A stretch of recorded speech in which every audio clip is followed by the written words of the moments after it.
Thank you all very much for joining us today online. On behalf of the Oxford Global Society, a UK-based independent non-political think tank that aims to transcend values, ideologies, and national boundaries, I'd like to take this opportunity to thank all of our panelists, whom I'll be introducing shortly, for their willingness to speak on this incredibly germane issue on reforming, as well as the challenges and opportunities confronting the IMF in face-off and in light of the events that have unfolded in Sri Lanka over the past couple of years. And it is on that note that as the moderator today, I'm Brian Wong, an assistant professor at HKU and a Rhodes Scholar.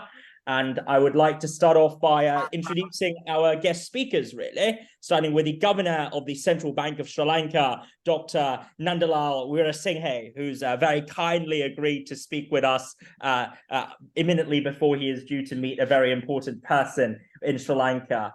Secondly, we have Dr. Sharmini Coorey, the former director at the IMF and also a member of the Presidential Advisory Group in Sri Lanka. Third up, we have Dr. Reza Baqir, the former governor of the State Bank of Pakistan and a senior fellow at Harvard. And last but not least, of course, we have Talal, Mr. Talal Rafi, the economist and an IMF columnist, who's also an expert member at the World Economic Forum and a fellow at this very think tank of which we are a part. So thank you all so very much for joining us today. Thank you. So if I may invite each of us to just to ease the audience into this very, very substantial topic, I was wondering if each of you wouldn't mind sharing with us all, really, what exactly do you see as the one major reform and priority area that the IMF should be working on at this very moment? And if you could keep your opening remarks brief, that'd be wonderful. So perhaps here we'll start with the governor, Dr. Weerasinghe, if that's all right. Yeah, first of all, let me thank organizers for inviting me to this important discussion. From my side, I think I can comment from the point of view of our experience with engagement with the IMF, especially when it comes to Sri Lanka's engagement with the IMF. So as we all know, we have been having programs with the IMF 16th time. This is the 17th time that you have sought assistance from the IMF, especially why this time is different from previous times. Earlier, all the time, this is basically balance of payment crisis that we have been, kind of stresses that we have been facing, that we sought bailout packages all the time. So, but this time, it comes with the sovereign debt crisis, together with the balance of payment, associated balance of payment crisis. This is where we think IMF has a very important role this time to help a country which is going under distress, as well as balance of payment crisis. I think that is an important mandate for the IMF to support, especially two crises coming together. So in my view, I think the IMF has a strong mandate to support this and also take the leadership and also take the initiatives to encourage the member countries to restore first sovereignty sustainability together with addressing balance of payment issues under their mandate. And also this time, what is different is mainly the understanding of the history and causes and reason for the crisis is not necessarily COVID or last 2-3 years. It's mainly for a long period of fiscal imbalances, twin deficits, and also unsustainable debt building up as a result of this thing. And this time, solution will have to be much more broad-based, based on the IMF responsibilities, and also need to work with other creditors to support countries like Sri Lanka. That is where we are seeing several other examples like the Zambia, Suriname, and some of the low-income countries also under G20 framework. I think, in my view, IMF has done a lot of work, given increasing debt stresses coming in low and middle income countries.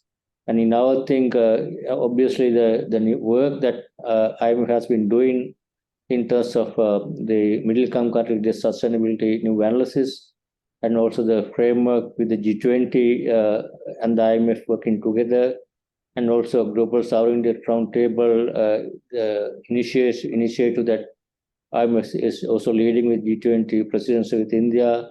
Those are, I think, very welcome developments and initiatives that IMF is taking broadly to address this global kind of issue that is emerging, especially with rising interest rates globally. A lot more countries with market access are now going through a high debt stress.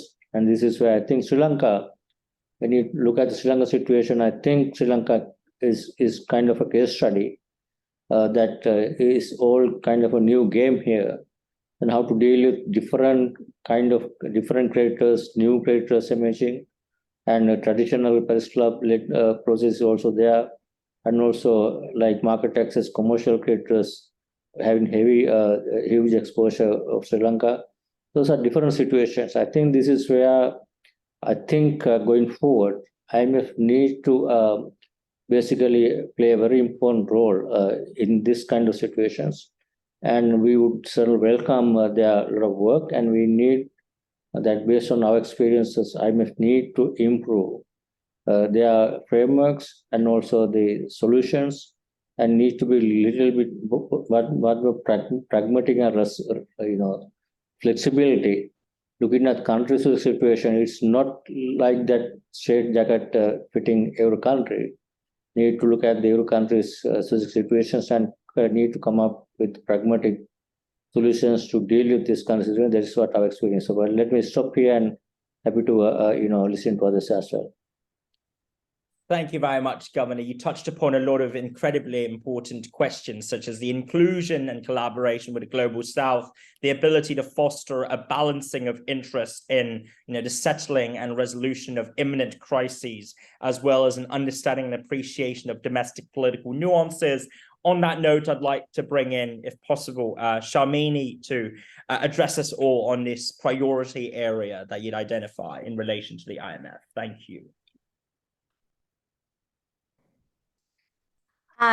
Thank you very much, Brian, and thank you very much especially for this invitation to talk at this on this occasion with such an interesting panel.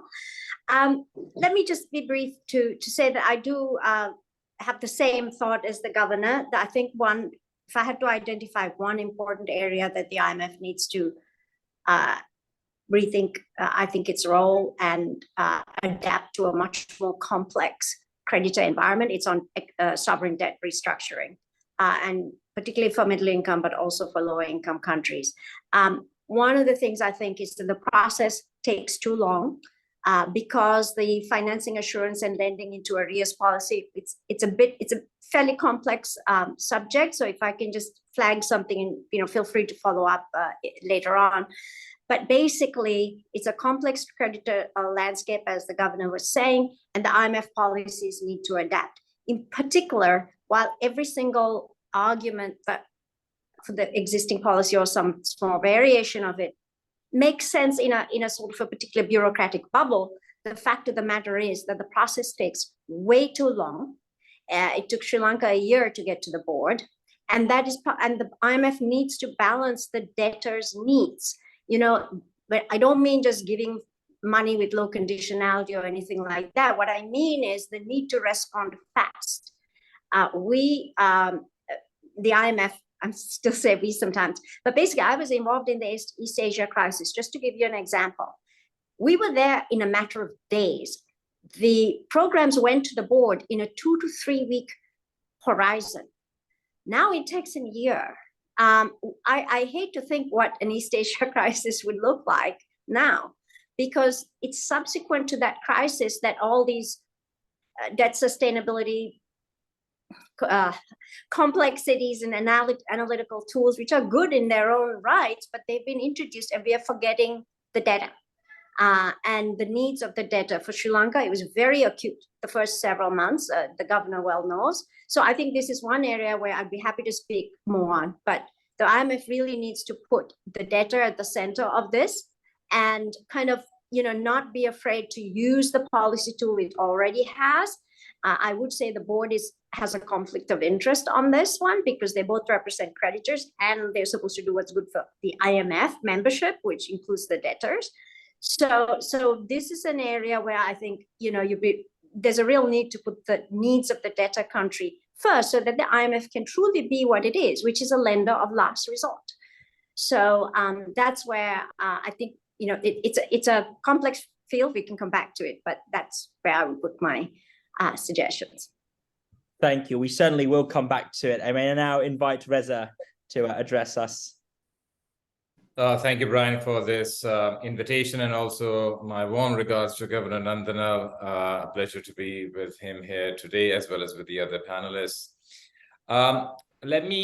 Your question to us was very, very briefly to talk about what we think would be the most important reform for the IMF at this juncture. And I very much agree with Governor Nandalal, as well as what Sharmini has said. Let me just put this in context a little bit, and I'll tell you the perspective from which I'm sharing my thoughts. So I was with the IMF for nearly 20 years before I resigned to go and serve as the governor of Pakistan Central Bank from 2019 to 2022. And for 4 of those years at the IMF, I was the head of the debt policy division. So that was the division in charge of the sovereign debt restructuring type policies that Sharmini, for instance, spoke about.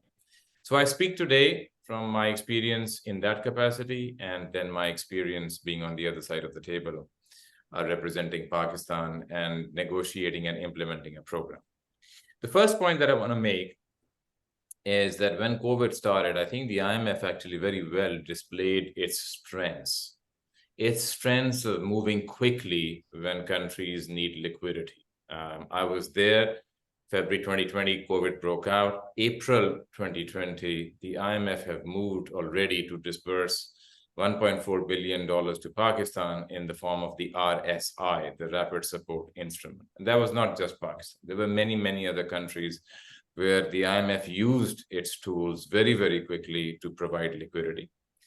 RSI was a big success for the IMF. It moved much faster than the World Bank or any other agency. Then was the DSSI initiative, which was G20. The IMF played a key role and again provided liquidity support in the form of NPV neutral extensions, essentially, of the obligations that were coming due. So my first point is, I very much appreciated, I think, the speed with which the IMF moved. My second point is the corollary to that point, that when I see how the IMF has moved in sovereign debt restructuring cases, or cases where there may be a debt overhang and not necessarily a debt restructuring, I would very much want the IMF to show the same speed as it did in the RSI and the DSSI. For some reason, that progress has not, that speed, the IMF has not been able to demonstrate. Very happy to get into the discussion of whether it's the lending into official arrears policy, or it is the financing assurances policy, or it is some other part. I, in fact, was the key author of the paper on the reforms to the lending into official arrears policy that was done a few years ago. Many of the tools exist for the IMF to be able to move forward, even when some creditors may not be participating as well as one would wish. So my overall point is basically for the IMF, in those cases of sovereign debt distress or debt overhang, or where actually there is debt restructuring, to be able to show the same speed that the IMF demonstrated when it came to the RSI and when it came to the DSSI. Thank you very much, Reza, especially your point in efficiency and speed. And on that, I'd like to bring in Talal for the final set of opening remarks. Right. Thank you, Brian. It's a pleasure to be among such an esteemed panel. So regarding the reforms, I would like to say that, in my recent paper, I co-wrote with the former Minister for Chatham House, London. Out of the dozen reforms that both of us put in as recommendations, the number one was the independence of the central bank. So I would like to state that that would be, in my view, the single most important reform that the IMF has done. It has been passed, though I'm a bit skeptical about how far. I would have loved even greater independence for the central bank, because that has been at the core of Sri Lanka's problem, allowing monetary finance, politicizing the interest rates. So here again, the lack of independence has been the root cause of most of the problems. SOEs have been running at huge losses, supplied by literally a blank check from the treasury because they could rely on the central bank. So in my view, that would be the single most important reform. And looking forward, I think once passed, I hope it doesn't get overturned. Thank you very much. Thank you, Talal. And if I may now ask you a question, Governor.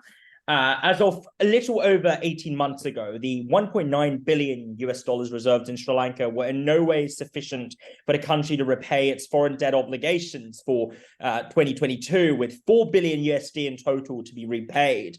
And in April last year, the government announced that it was defaulting. The country went through one of the worst economic crises since its foundation as a modern state. Governor, you were brought back into office to tackle this deeply unenviable Gordian knot of problems. On a more personal note then, how did you go about in tackling this? And what were some of the major challenges you had to overcome in the process? Oh, that's an important question. I think looking back at that point, obviously, it was a very, very difficult, challenging situation. I as a Coorey Central Bank for 29 years, and after the retirement as a Coorey Central Bank, I have been watching, closely monitoring the situation, and had a bit of exposure and understanding of this crisis emerging and kind of coming up for a period of time, especially some of the imbalances and some of the policy missteps. Because unfortunately, those we were not, then authorities were not able to reverse or implement right policies at the right time. And then when I took over, obviously, it was too late to do a lot of things. And we didn't have much choices, obviously. Although 1.9 billion is a number in the gross official resource, but usable resource was only about 25 million when I took over as a governor, and then seen that next 12 months, 6 billion worth of external liabilities by the sovereign is maturing. So there's obviously we didn't have a choice. Unfortunately, we had to announce this, what they called as moratorium. That's the first step. And obviously, understanding as a central bank, the wrong monetary policy I had to correct. Immediately, I was able to convince the board that we had to tighten the monetary policy immediately. As the second most painful monetary policy measure, first day of the office, that was 700 basis point increase. And obviously, they're working with the government. Fiscal policies was a major imbalance that has been brewing for a long period.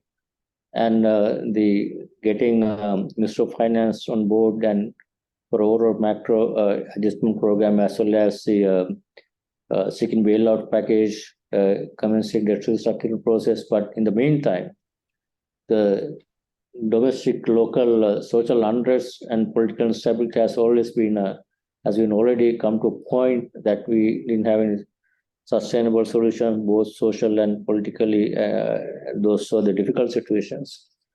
But somehow that's not an easy situation. And obviously, the challenge for the central bank authorities at that time was immediately provide essential relief for the people who are suffering without having basic essentials services. Those are difficult times. So somehow I think with a lot of painful reforms, with some time, with some strong political leadership also, help to bring it in a package which more painful. That's why we are seeing the huge contraction of the economy first time in the economy. So, but I think we are seeing a recovery and some stabilization, but still there's a long way to go. I think from the point that I had to mention in April last year, right now I can see overall macroeconomic stability with the help of IMF program and the restructuring process. Although as we mentioned, there has been a delay, much more than what we expected at the beginning. And that was a challenging period when you see things are delaying, and how to manage the situation, ground situation is most difficult thing. That is why we had to bring in a lot of restrictions, controls, all this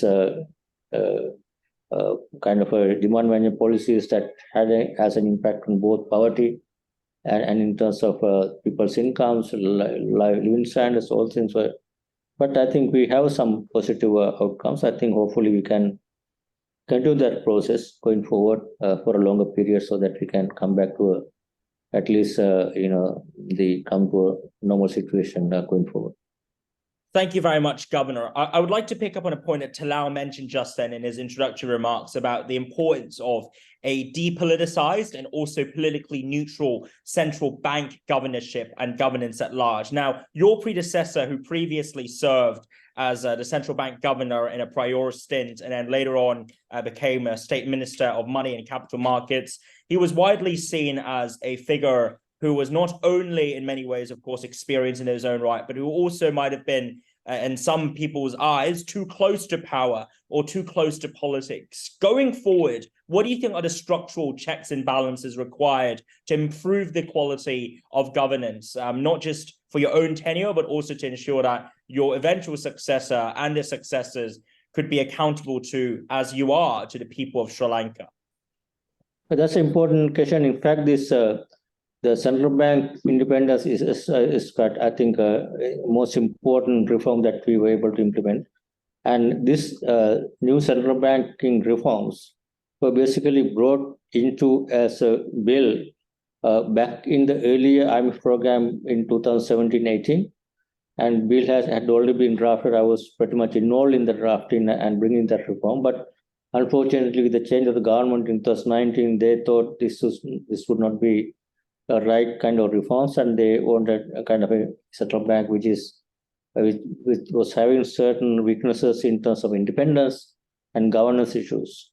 So, as you quite rightly mentioned, if you look at central banking history in Sri Lanka, is obviously central bank independence, and also the people who exercise independence was already available in the Central Bank Early Act also.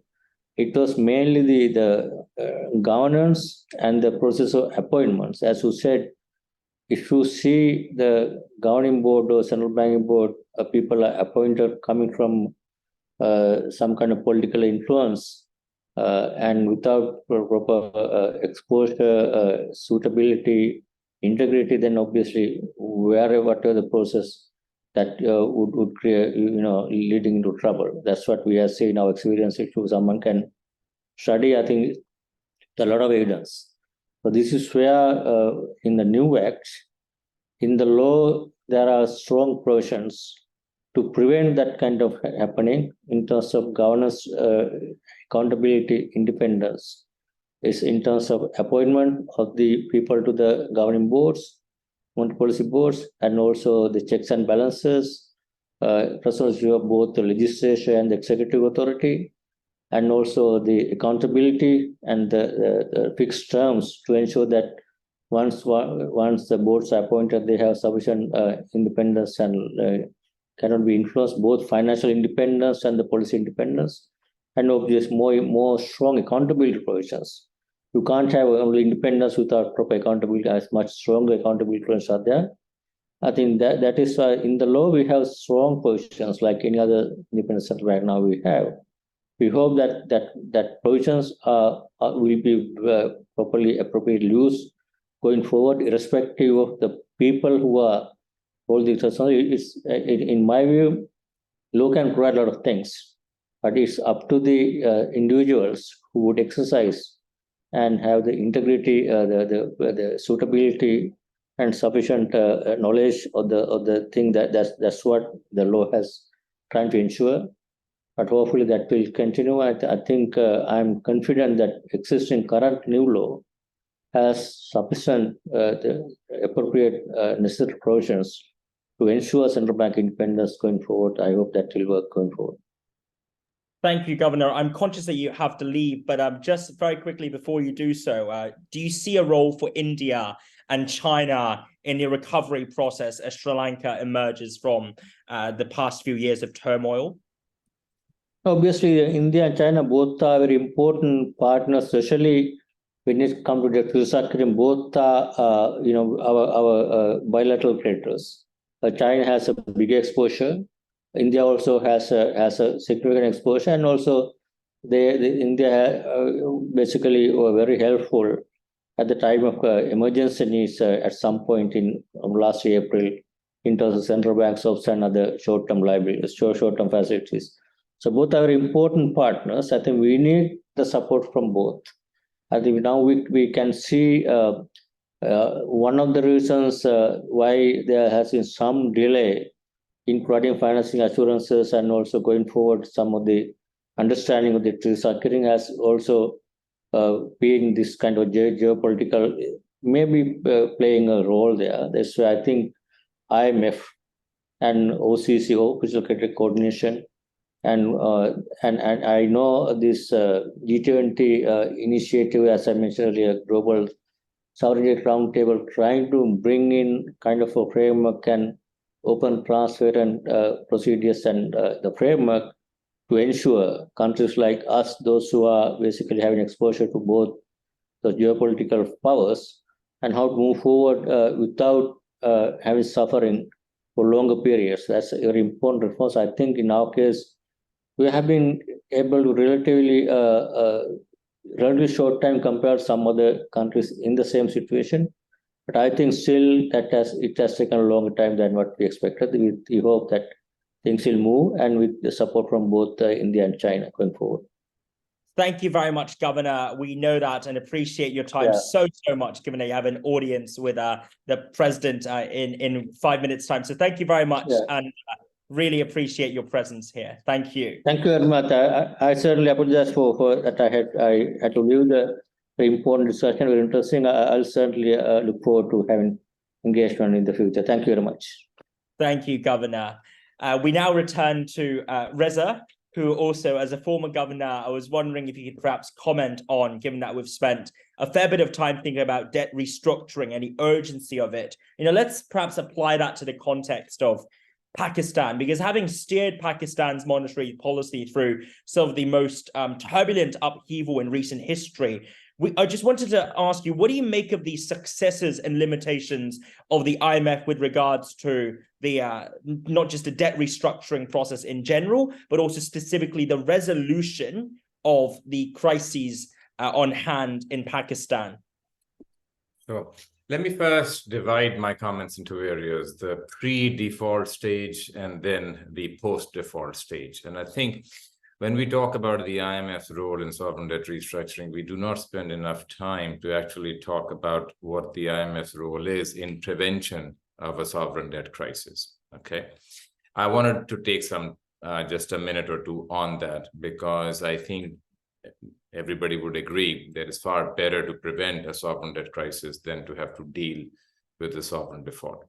Now, IMF policies with regards to prevention of sovereign debt crises, in my view, let's take countries like Pakistan, which has had even more programs than Sri Lanka, is if there have been so many repeated programs, there needs to be some reflection why there has not been enough traction of the reforms undertaken in previous programs to prevent a sovereign debt default. Same question could be asked in Sri Lanka. I can speak from Pakistan's experience that I think one area where there would be merit to reform is the balance between the emphasis that the IMF staff place on structural reforms versus meeting the macroeconomic targets. Now, in my time, which was 2019 to 2022, I oversaw the successful completion of 6 reviews of the program that the then finance minister and I negotiated in 2019. One of the lessons that I've taken away from that experience was that at the end of the day, when push came to shove in completing a review, the emphasis always ended up being on meeting the macro targets, whether it was the deficit target, whether it was the NIR target, or whether it was the revenue target, and so forth. And the structural reforms, for instance, the tax to GDP ratio to be raised by broadening the tax base, not by continuing to squeeze those who are already in the tax net by raising the tax rates on them, but rather bringing those into the tax net that have successfully avoided being in the tax base. A key structural reform, very little progress. Another key structural area, state-owned enterprises that continue to bleed the federal budget by more than 1% of GDP in subsidies. Some don't even operate. Very little progress. And these are goals that were laid out at the beginning of the program in the summer of 2019. These are actually the goals laid out in programs done 10 years before. And if a lot of the structural reform agenda had been carried out very successfully, to raise, for instance, the tax to GDP ratio from 10 to say 15%, which many programs call for, there would not be a debt distress situation in many countries right now. So in terms of crisis prevention for countries that have debt problems, I think there needs to be a significant rethink of the balance between structural reforms emphasis and just meeting macro targets. The emphasis on macro targets can often end up being a band-aid. It's measurable, so in a way it's easier, but it can be a band-aid to go from review to review. Now, with regards, so this was my point with regards to crisis prevention, which I think needs more discussion. Then we come to crisis resolution, and especially when there is a debt restructuring that is involved. Look, I've been a long-term student of the policies of the IMF on resolving sovereign debt crisis. I remember the times in the Latin American debt crises. Those two were difficult creditors to deal with. They were the CEOs of largely American banks that had lent to Latin American countries primarily. The IMF back then used to be very forward-leaning.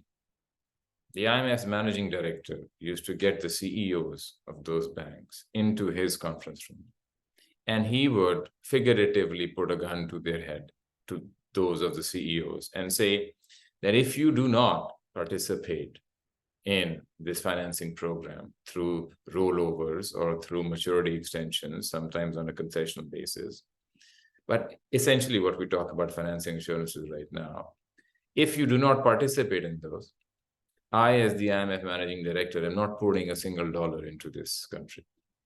And he would very diplomatically remind them that it is the IMF's money that is going to be put on the table, which is going to be the only money available to service any residual claims of other creditors.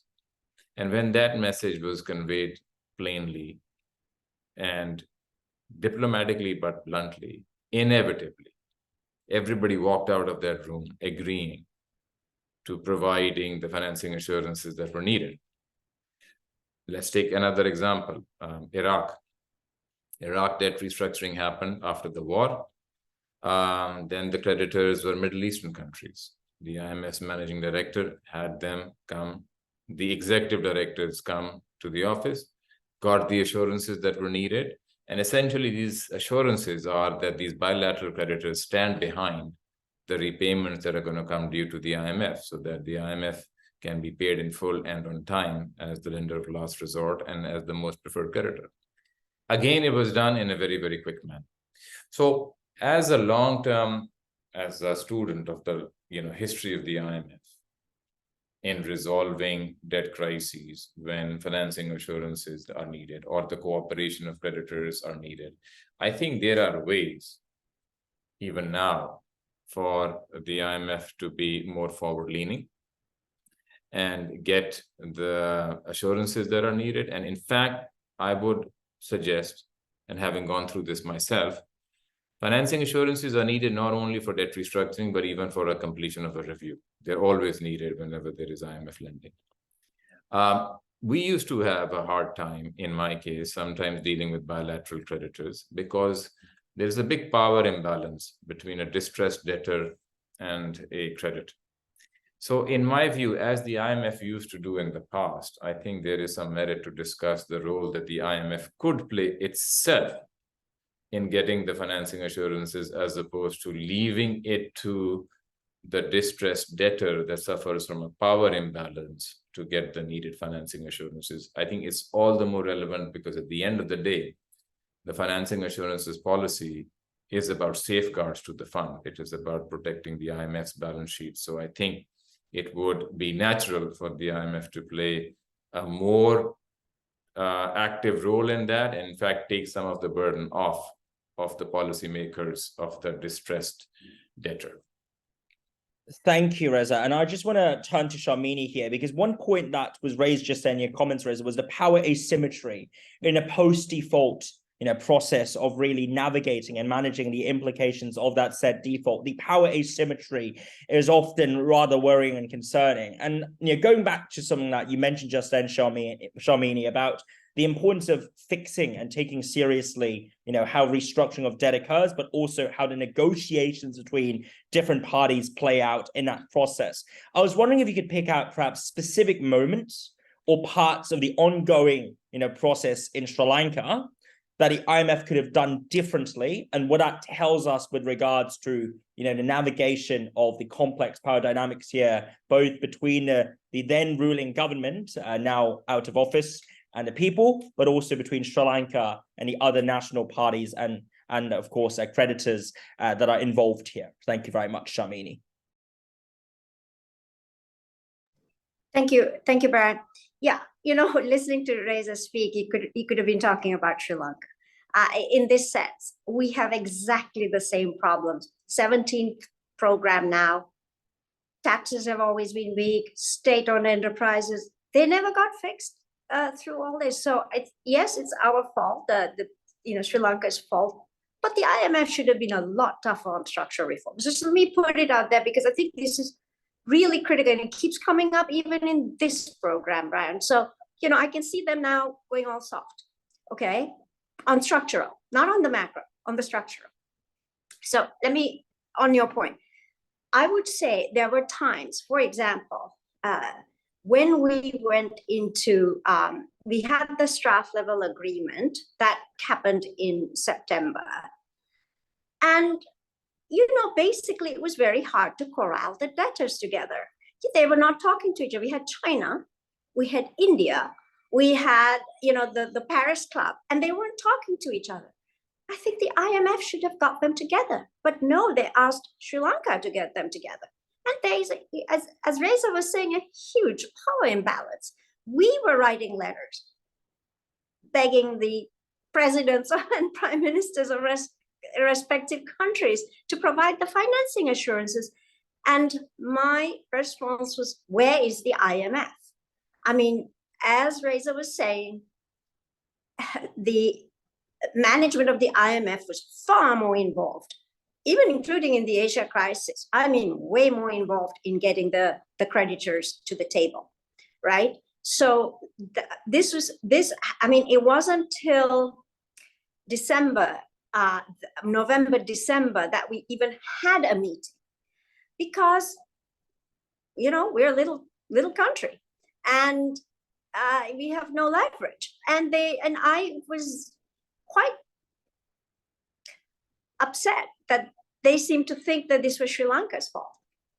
So this is one thing. Another instance in which the financing assurances, I think the board has a conflict of interest here, because in Sri Lanka's case, they could have gone ahead by using the lending into arrears policy. To put it very simply, there's a threshold of, like, rough practice says 50%, majority of the members agreed to go ahead. China was below, it came to 40-something%. So China was not formally a bloc to actually using the LIOA policy, as it's called. But the board, it's not the staff so much, but it's the board did not want to go ahead until they had some extra safeguard beyond the LIOA policy to give Sri Lanka its first, the approval of the program. This is a country with no fuel, no medicine, no food, and now my beef is that shouldn't have gone ahead, at least because they could have used it. And I fully respect the IMF's need to safeguard its resources. But the point is, it's one disbursement, and it's a very small amount. They could have gone ahead and let China, the process of getting this, even today, it's taken, we still don't have the official, everybody together yet, right? They're working on it, they're close. There's a deal announced, not the specifics, that there is something with Exim Bank China. Paris Club hasn't officially said, they agree. But my point is, these things take time, partly because there are new creditors like China and India there, and they have to get used to the process. Paris Club has a long, well-trodden path to do this. So basically, that is another example of, to me, when they could have gone ahead, dispersed the first disbursement quickly, and then got the others on board by the time of the first review, which is where we are now. So I mean, there are parts they could have used, which they didn't. And this, I don't blame the staff, I blame the board, because the board chose not to apply, asked Sri Lanka for additional safeguards. What can you do? How do you assure a creditor that you're not going to pay one creditor selectively? You can promise that during the program period, but they wanted assurances beyond the program period. That could well involve another government, some future government. You don't know, democracy can promise that credibly. So these are the kind of things that I think we faced. And, it's getting better. Creditors are getting used to dealing with this. So I mean, I think that in this geopolitical kind of difficult situation that you are flagging, this is an instance, I'm giving you two examples of how the debtor country is sort of trapped in the middle. And when I say the IMF needs to put the debtors' needs first, if the board was wearing not a creditor hat, but the IMF hat, they would have moved quickly, because the IMF is an organization that serves all its members, and especially the weaker debtor in the position that they find themselves in after a default. As Reza was saying, the debtor, there's a power imbalance. So I think there is room to come up with policies where these, quote, additional safeguards are needed. I mean, it is the fact of having China as a big creditor is important in a certain way that is new, which is, it's not just the amount, as Sri Lanka case illustrates, it's not just the amount that China owes, because in Sri Lanka's case, it was below the threshold. It is the power of China that they were concerned about, that somehow China would extract preferential terms from Sri Lanka. But it's also, which wasn't the case in previous concerns on bilateral creditors, but also I think it is the fact that China is an important shareholder in the fund. So, you're in a situation where, that it's technically the third, but, it's very close to Japan. So basically, you're talking about one of the major shareholders of the fund, and you're talking about the fund going ahead without one of the major shareholders on board. So it's I understand why there are these concerns, but I also think these have to be worked out. So this is why I'm saying this is where it needs to be worked out, and the IMF needs to step up more strongly on protecting debtor. The important thing is to get money to the debtor as soon as they've agreed to a program, right? I mean, it should be quick, and the fact that that took so long, took another 6 months, was very painful for Sri Lanka. And we still, after the first review, we still don't have, I mean, we're now in October, and we still don't have a actual debt deal. So I think there's room for, and we can talk about what some of those might be. I personally think the financial assurances policy shouldn't be applied, as I said, so strictly. They can at least go with the initial disbursement till the debtors work themselves out. That would be one suggestion I have. Absolutely, and the fact that despite the non-application, or that the LIOA was not applied, perhaps in this case, despite that, China did eventually come through, but it was not without months of waiting and differing as well. And some could, of course, attribute that to domestic political changes with the 2 sessions occurring in China back then, whereas others would attribute that to China's fearing the potential moral hazard. Although, of course, a very fair argument that you've touched upon just then is precisely it is up to the IMF to make the pitch and to convince against irrelevant creditors, so to speak, in cases where there's a fear of moral hazard. Now, bringing in Talal, last time we spoke in public around 7 months ago, we were talking about the possibility of a deal being brokered between the IMF, Sri Lanka, and other relevant actors. A month or so afterwards, the first tranche of 330 million USD from the IMF was dispersed to Sri Lanka, tied to reviews that would take place every 6 months. And where do we stand today in relation to accountability? And has the incumbent administration delivered in relation to these 6 monthly reviews that would occur? Thank you, Talal. So, thank you, Brian. Thanks for the question. As far as has the government delivered with the tranches going on, it depends on where we are, how we compare ourselves. Like, for example, if you look at the whole answer about has the government delivered, the government of the current president, if you look at it from July last year, of course, I mean, the power cuts have gone off and the fuel queues have gone up. From that point of view, of course, the stabilization has happened. I mean, inflation has come down from 70% to near zero, and the interest rates are set to come down. So there, again, the government actually, the economy has stabilized. But the question is the next step. I mean, as Sharmini and Reza said, the hard reforms, they are the ones, we really need to focus on, because stabilization is quite easy. But how are we going to get the hard reforms? Like, for example, just a couple of examples. One is SOE reforms. As Reza was saying, even like in Pakistan, in Sri Lanka, like if you look at 2021, 86% of government revenue went to paying salaries and pensions of state sector workers. And the loss of just one SOE, Sri Lankan Airlines, in 2021 was 1% of GDP. When your entire IMF flow set for the social security net is 0.6. So just one airline's loss is almost double of social security spending in the country. So these are some of the tough reforms, especially when there is a presidential elections coming. And the other thing is also trade liberalization, which I'll touch on later. But here again, Sri Lanka is considered one of the closest economies in the world. And even when you look at, we talk about an export-oriented industry, but economy, but 70% of global trade is supplying global value chains. And if you look at Sri Lanka's exposure there, it's quite low with 3 free trade agreements. And our exposure to global value chains is even lower than countries such as Bangladesh, which opened much later than us. But just coming on, as the president has taken on the IMF reforms, there are a few criticisms about the IMF, which I just addressed. One is that, a lot of people say the IMF has still not put in a program where Sri Lanka is growing fast. So the answer is that we've just come out of Sri Lanka's worst crisis last year. I mean, the darkest stages.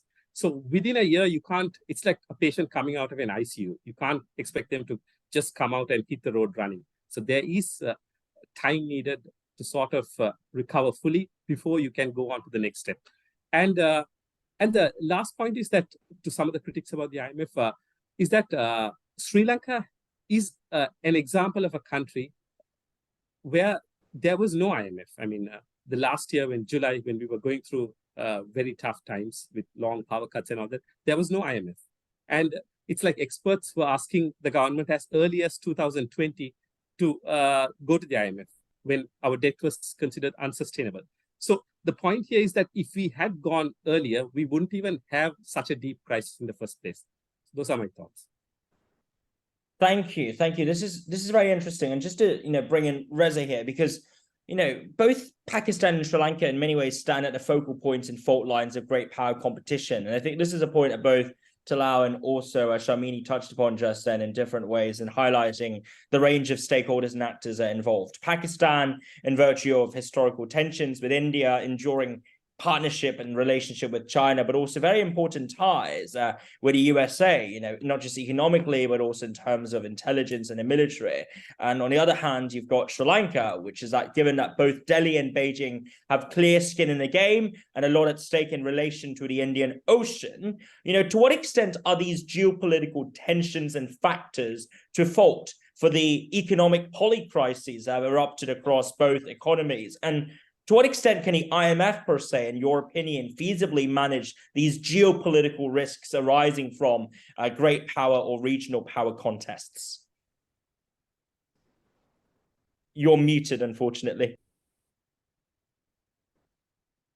Thank you, Brian. Difficult question. I'm going to answer without getting into trouble.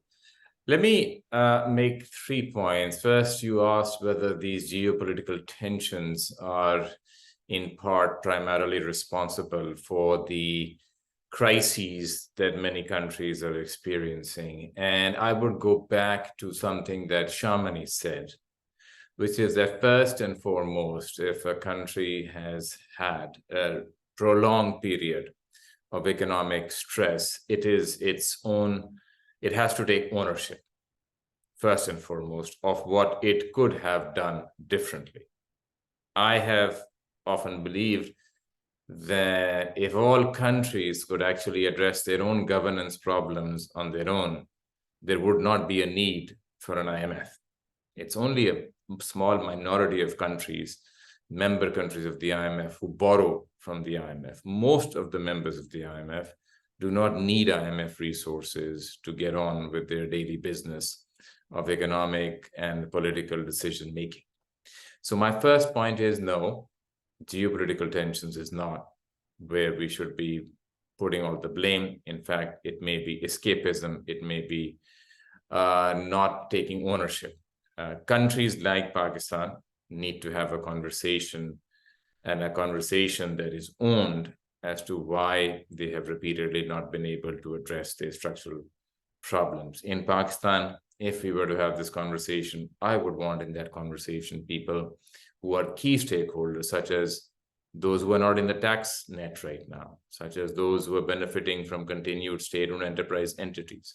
It has to be a domestically owned process. My second point, now for countries like Pakistan and Sri Lanka that are faced with these geopolitical challenges in the context of the IMF lending or not lending, getting or not getting financing assurances, is to recognize that, yes, the system may in a way be a little bit rigged, but that's the way it is. And I think it is incumbent upon the countries themselves to therefore strategize as to how they can best work the system to their advantage. The system will not change. There's a long queue of countries. Forget about emerging markets that are in trouble. If you look at countries like Brazil and China and others, they have a host of unmet demands from how they should be getting their representation in the boards of the IMF. This system in the short run, I mean, we should all work towards these good goals. But I think the challenge for a country like Pakistan or Sri Lanka is to use all of the resources at its disposal, its network of stakeholders, whatever connections it has in the diaspora, elsewhere, to get a favorable outcome from within the system. Within the rules of the IMF, there is still discretion. If you go and look how much lending IMF is doing in percent of quota, say to a country like Argentina, compare it to a country like, say, Sri Lanka or even Egypt or even Pakistan, I won't name some other examples, you will see some big disparities. They are all within the same rules. And I think, given these geopolitical tensions, I would again take a case like Pakistan. Pakistan needs to figure out where it can use a friend like China, where it can use friends in the Middle East, where it can use its friendships in the US, whether they're on the intelligence side or elsewhere, to get a good deal out of the international lenders. So that's my second point about geopolitical tensions that you mentioned. And my third point is that if after a country is trying to take some ownership of its own problems, putting in place something that is a little bit more credible than what it has done in the past, after a country has tried its own best to work within the geopolitical considerations to get the best deal out of the IMF, I think for international financial institutions, it's a missed opportunity if large parts of their membership, like Pakistan, feel that an international institution is not stepping up in the interest of all of its members in an even-handed manner. As Sharmini was saying earlier, it's I forget the word that she used, but it was a very apt way to describe the frustration that a citizen of such a country would feel at the delay that has been caused. So it's a missed opportunity for an international institution like the IMF if large parts of its membership, at least by numbers of people, if not by quota or GDP, feel that the institution is not stepping forward so that these geopolitical considerations do not stand in the way of timely disbursement of IMF funding to resolve crises. Thank you, Reza. And I'm conscious that you have to leave very shortly in a couple of minutes, but I was just wondering if I could ask you one more follow-up question, which is that since the war in Ukraine erupted last year, many have suggested that the subsequent changes to supply chains, reshoring, friendshoring, nearshoring, but also the increasing fragmentation or the weaponization of finance in the eyes of some other countries have meant that the post-Cold War sort of global economic order as we knew it has come to almost ceasing to exist in its prior form or morphed into something that's rather unfamiliar. And if we look at sort of the Sino-American tensions as a stand or the ongoing tragedies unfolding in Israel and Palestine, many observers of global geopolitics would say perhaps the era of globalization as we knew it is now over, so to speak. So it's in light of the changing zeitgeist, the changing wind, so to speak, or the Zeitenwende that we live in today, what exactly should the IMF do in ensuring that it could account for the interests of not just a few select individuals, but all countries who depend and turn to it for support, advice, and beyond? So this is the last question for you, Reza. Well, again, a difficult question. Look, first, it's really difficult, but I think important for IMF management to take the lead, to create the agenda as opposed to reacting to an agenda. And we have seen this happen before. One of the heydays, I think, for the IMF was its response after the global financial crisis, after Lehman Brothers collapse, in terms of the speed with which the institution moved to support countries in Eastern Europe and the way in which the institution got together to increase the size of the fund as well. It became the $1 trillion fund back then. So first, I think it's very difficult, but it requires strong management at the IMF that is willing to take risks and, in fact, even ruffle some feathers. That's number one. Number two, I would say greater transparency. What is happening right now, let's look at an issue like financing assurances that Sharmini also spoke about very well. I'd be pretty sure that informal discussions are happening in the board of the IMF, where in fact staff may be presenting ideas on how to make the financing assurances policy quicker or more, strike a better balance between the interests of the debtors and the creditors if we feel that right now it's a bit skewed towards representing the interests of the creditor or even the IMF safeguard.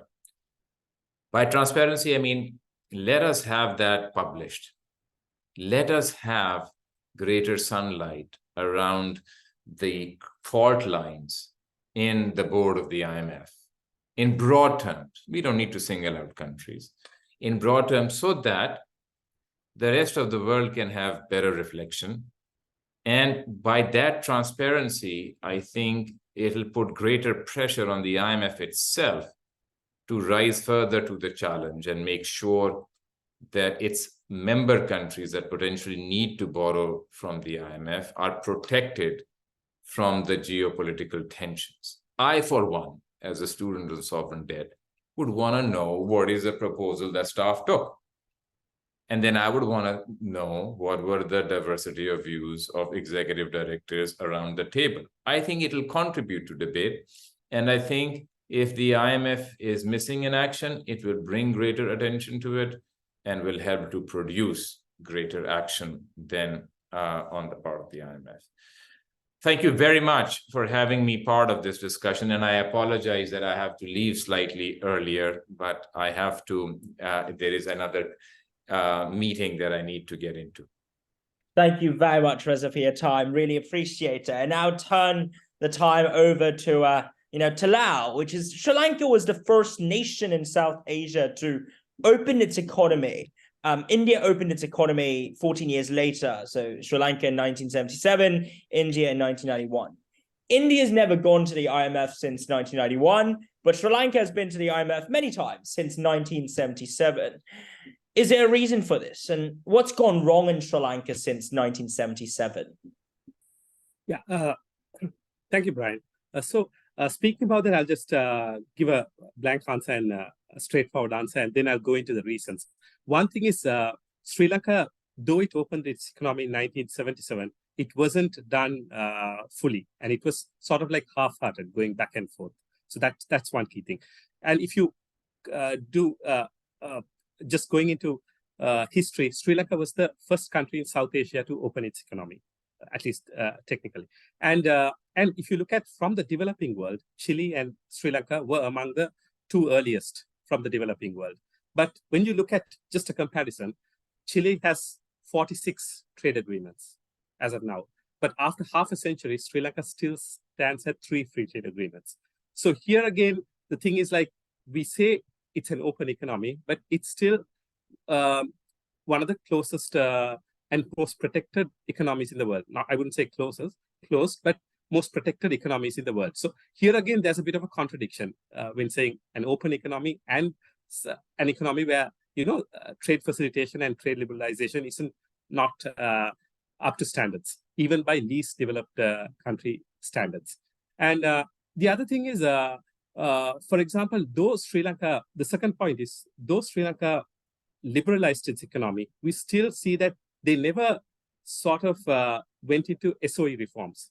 So even though the country was liberalized in 1977, we still find 527 state-owned enterprises still lingering around, and the state sector is still at 1.4 million people.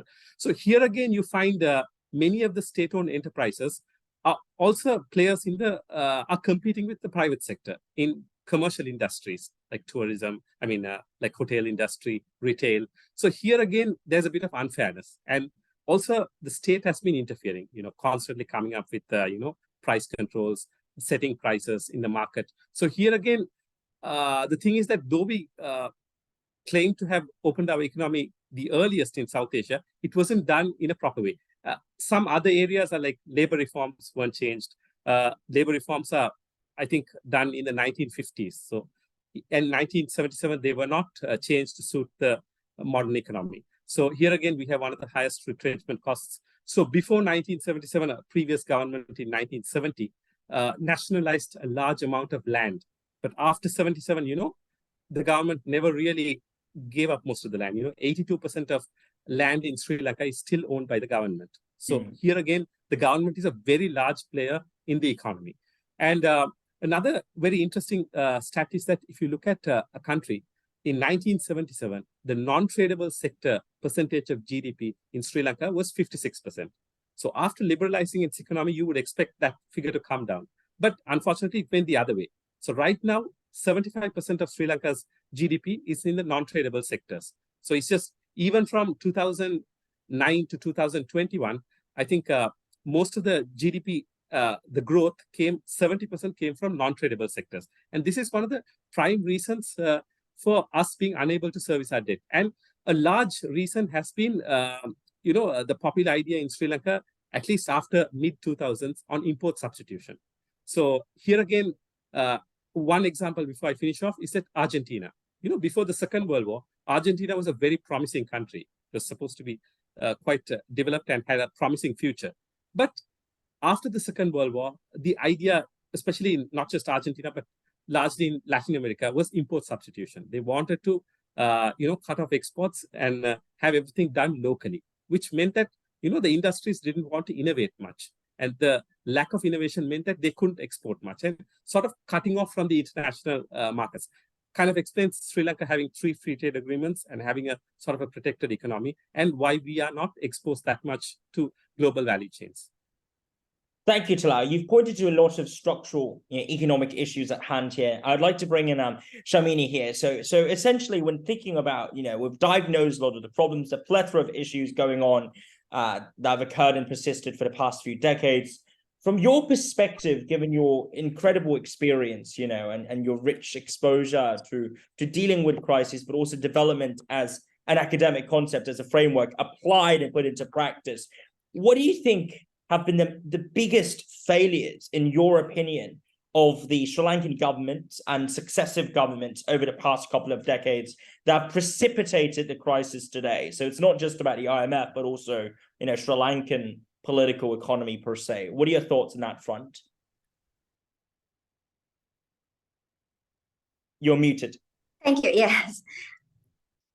The number one problem that we've had for decades, in my view, is one of governance.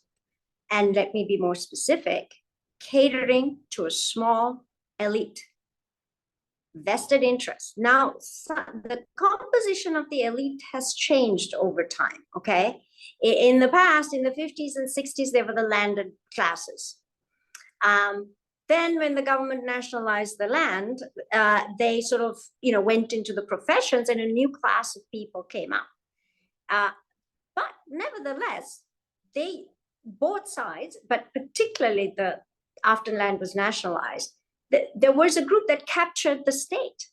And basically, why is state enterprise reform so difficult? Because the elite benefits. This is what I would call the newer elite, the more people sort of with close connections to these state-owned enterprises, people who dominate, who are connected to government. Our members of parliament, they're the same. Since I was, I remember them. It's like they're still around, 30 years later, they're still there. So we have an elite that is absolutely self-serving. Now, we're a democracy, but the electoral system that was introduced in 1977 has essentially removed the accountability of our politicians to the people. So the people, when they go to vote, have a limited list from which they have to choose, but the list has been chosen by the political parties. So there is no way to change this system. Our people have to go and they participate in elections. Sri Lanka has a very high voter participation rate. But the problem is it's within an enclosed system. So this government, and it's tremendous amount of corruption. The IMF has released a report, and we have a civil society report, two separate ones that were done independently, called Governance Diagnostic Assessment. It's on the IMF's website, and it lays out a plethora of ways in which the state resources are abused for the benefit of a few. I would also say that Sri Lanka suffers from a very colonial heritage, which is a left-wing British, you could wind the clock back to the Fabian socialists, and there we have a leftist thinking group that accuses, the West of doing all kinds of things, but they themselves are the most Western thinking dominated. The West has rejected this thinking, but they're the ones who espouse these very, look, I have nothing against Marxists or whatever, but let's look at the evidence of what works. And East Asia, the reason I think East Asia is so successful, South and Southeast Asia, it's not about the ideology. You look, they don't have all this, love of, talking in terms of ideology. It's like, question is what works.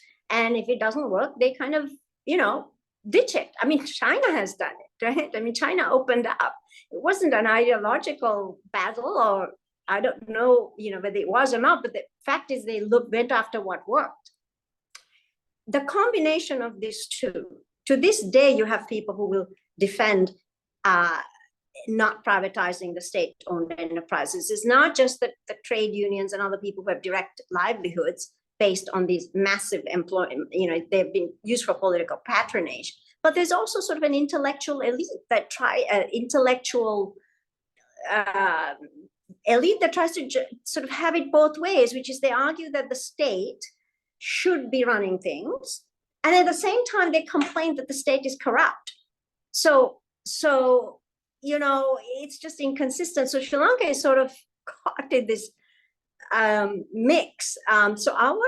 And I would never blame an outsider for all of this. This is Sri Lanka made in Sri Lanka problems, and we have to resolve it. We have been responsible for some very poor policy choices. It wasn't just the previous government. It was bad enough, but it goes back decades, and it's because it serves a small elite. Things work very well for a small group of people. It's just that we are unwilling to let go of the levers of power that allow state resources to be abused in one form or the other, whether it's a closed economy, as Talal was saying, or state enterprise reform. Do you know that, Brian, exports to GDP were 39% of exports to GDP, 39% in the year 2000. We had a time when it was more liberalized.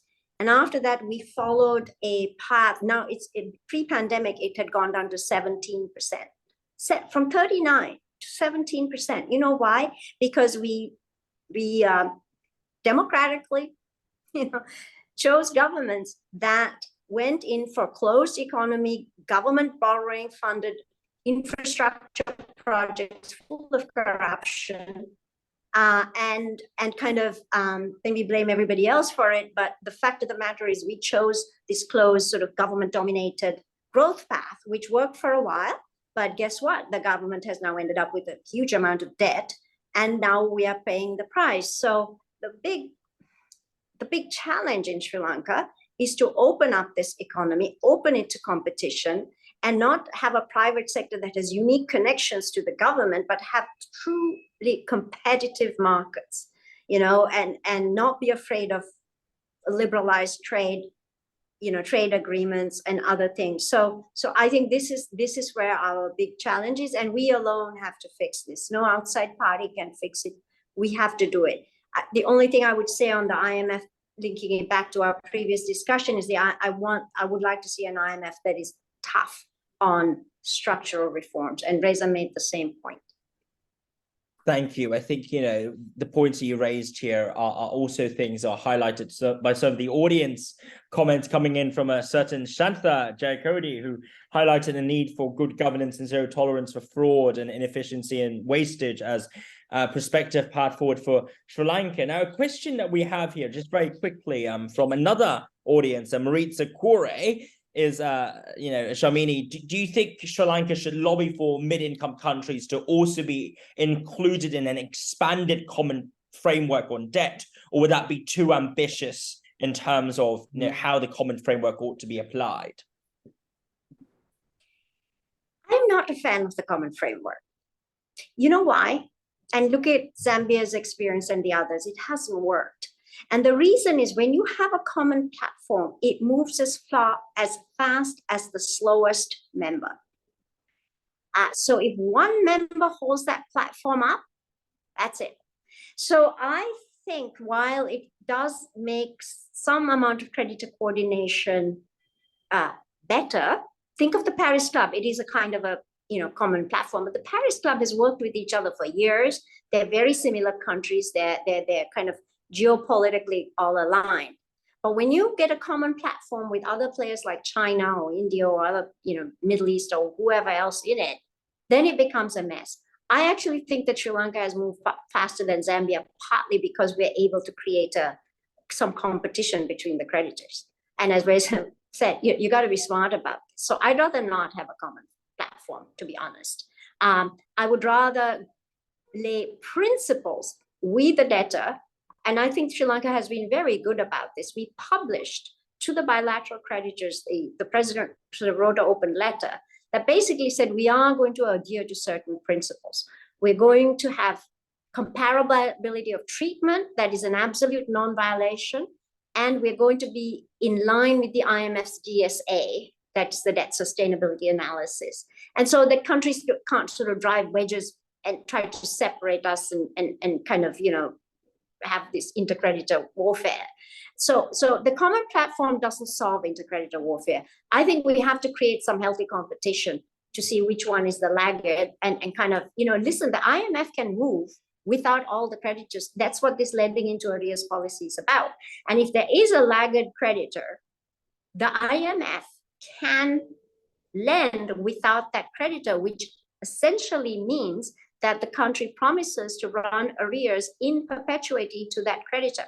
Now, if you're faced with that choice, you're much more likely to come to the table. And the IMF used this policy. The policy was first invented to deal with private creditors. There was a time during the Latin American crisis where the creditors were holding up, the private creditors were holding up the process. And the IMF then, it was called lending into arrears, not official arrears, but just arrears. The IMF said, okay, if you guys, the private sector, not coming on board, we're going ahead. And the private creditors didn't want to be left behind. So I actually think that some amount of creditor competition is a good thing. When they're all in one platform, you're totally at their mercy then. So I think, let the IMF use the policy tools it has, which is that it can go ahead when one or two creditors are holding up the process. And I would say they need to act more aggressively on that than they have so far. That's one of my critiques. But no, I don't think the common framework is great. Thank you very much. And we'll now come on to the final question of a very scintillating conversation today. And of course, the right to the final question would rest squarely and fairly with Talal. And here's the question. You're looking forward to the future. Are the policies set out in Sri Lanka's 17th IMF program right for Sri Lanka? I mean, Sri Lanka's walked out of 7 out of its past 16 IMF programs and is on its 17th program right now as a defaulted nation. So how likely is Sri Lanka to fully complete this 17th IMF program? And what would be the biggest hurdle this time? If it's not the way, is there an alternative or is there not? Over to you, Talal. Right. Thank you, Brian. So talking about Sri Lanka going into the 17th IMF program and walking out of 7 out of its last 16, I would say that this time is different. I mean, this time going as a bankrupt nation. And another factor is that, large countries such as China, India, and Japan are also going to have some sort of a cut, whether it's debt restructuring or debt reprofiling. So they will make sure that Sri Lanka toes the line. So that is something that's different from the past 16 programs. So on that basis, I'm pretty confident that we'll complete this program, unlike our past 7 months. So here again, as far as whether the policies set out in the IMF 17th program are right, I would say that, if you look at most of the conditions put in or reforms encouraged, they're basically just, most of them are common sense. Like, for example, get your fiscal discipline in order. Sri Lanka only has a primary budget surplus 4 times in 75 years. So here again, you can't go on spending more than what you get in. So having higher expenditure compared to revenue is not sustainable in the long term. So IMF wants to focus on that. So that is understandable. Second thing is we have one of the lowest government revenue to GDP ratios in the world at 8%. And this wasn't always the case. I mean, in the 1990s, when late President Premadasa was there, it was at around 20%. So then it came down drastically. So the IMF wants us to go up, not even back to 20%, but 15%, which is quite reasonable. Though, I mean, I would say that not increasing taxes, but increasing the tax base. Other things, we can't sustain an economy by having gross financing needs at 34%. So then again, the IMF wants it to come down to 13%. So to make life easier for Sri Lanka going forward. And last thing, national debt at 128%, coming down to 95%. So here again, most of the things that the IMF puts in are reasonable. Even when it comes to social security, the IMF has put a floor, 0.6%. So even with inflation, it's adjusted. And the corruption vulnerabilities to be addressed. So these are all, if you look at it, if somebody looks at it very independently, these are all reasonable demands that should be implemented. So though I feel that, our debt, even after 10 years coming down to just 95% is a little bit too lenient on Sri Lanka. But let's hope that, but I definitely think that after 2027, we would need a second sort of IMF program to keep us in line. But coming on to the other point about what are the hurdles, I would say political instability. I mean, we have presidential elections next year. Even though I'm pretty confident that whoever comes to power is going to toe the line. I mean, go with the IMF because basically there is no alternative. Without the IMF, there is no debt restructuring. No country is going to come trusting us. and same with the ISP holders. So the only organization in the world which has the clout to bring the ISP holders, to bring China, Japan, India, the US to the same table is the IMF. There's no one else there.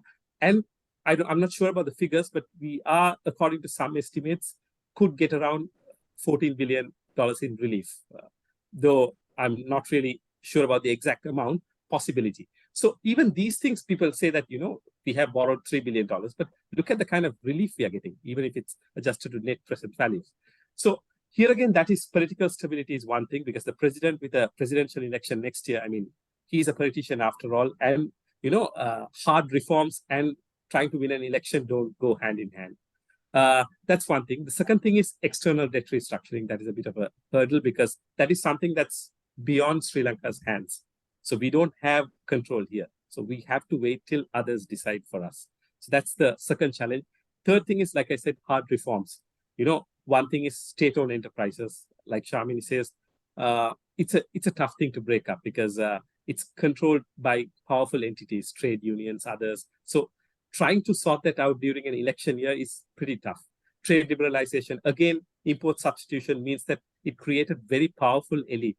Like if you look at the development bargain, it looks at, once you have import substitution for some time, there are very powerful industrialists who are campaigning and lobbying with the government to stop reforms. So Sri Lanka, when it comes to trade facilitation, is quite poor compared to Bangladesh. And finally, geopolitical tensions. There's tensions between China and India. And at the same time, just when we need our friends the most, especially our two largest export baskets, US and Europe, they're in a bit of a crisis. So these are some of the hurdles in my view. But hopefully, I think Sri Lanka has a future. Hopefully, if we do the right reforms, we can be like India or Thailand. If not, we'll have to go back to the circle like Argentina. Thank you. Thank you very much, Talal. And just very quickly, Sharmini, would you have any final comments and words to conclude today's discussion with? Yeah, just a thought. Sri Lanka has an extremely narrow path ahead. And I hope people realize this. It is not, I think Talal already mentioned this, it's not business as usual. And the reason is that we are, even after debt restructuring, we'll be at 95% of debt to GDP. That's very high. So, and people have been cut to the bone. If you have another crisis and we have restructured our debts, creditors are not going to give us another break, which means the burden will fall even more on ordinary Sri Lankans. So we have a narrow path, and we've got to deal with the governance issues, and particularly this sort of catering to a vested interest class. The class is quite multidimensional in its composition, but I think every Sri Lankan knows what I'm talking about. So I think this is the one thing. I think the challenge for us as a country is, even in the election year, to do the reforms that we have to do. And I would take maybe a lesson from a country like Thailand, which went into a crisis in 1997, did a whole host of reforms. And the politics in Thailand's a mess. I mean, they're always in crisis. But you know what? They fixed their institutions. The institutions are strong. The central bank remains independent, regardless of the politics. The fiscal deficit in Thailand is more like -1%. Their debt ratio is 54%. That's how we should be. Our politics, we're a noisy democracy. It's always going to be, what it is. But the challenge is to separate the governance of our economic institutions from I'm all for, having a lively democracy, but you shouldn't mess up the economic governance. And so there are countries like Thailand who successfully, after a crisis, fixed the governance of their institutions in such a way that a messy politics doesn't mean the whole country goes, under. And I think this is the one thing that I'd like Sri Lankans to focus on in the coming months. Thank you all very much. Truly, it's an absolute honor and privilege to be able to join by a panel comprising Dr. Nandalal Weerasinghe, the governor of the Central Bank of Sri Lanka, Dr. Sharmini Coorey, whom we've just heard from, a former director of the IMF and a member of the Presidential Advisory Group in Sri Lanka, Dr. Reza Baqir, the former governor of the State Bank of Pakistan and a senior fellow at Harvard. And last but not least, of course, Talal, Rafi, the economist and columnist at the IMF, and an expert member of the World Economic Forum, and of course, a fellow of OXGS. The Oxford Global Society is an independent think tank that wishes to and seeks to platform important conversations like these on truly cutting edge and also reporting on from the front lines of policy debates and discussions. So if you're interested in topics and also in extremely high quality discussions like the one we just had, please do stay tuned, subscribe, and we look forward to seeing you around. Thank you all very much for joining us in the audience, and thank you all on the panel once again. I'm Brian Wong, and this is the Oxford Global Society. Thank you. Thank you. Thank you.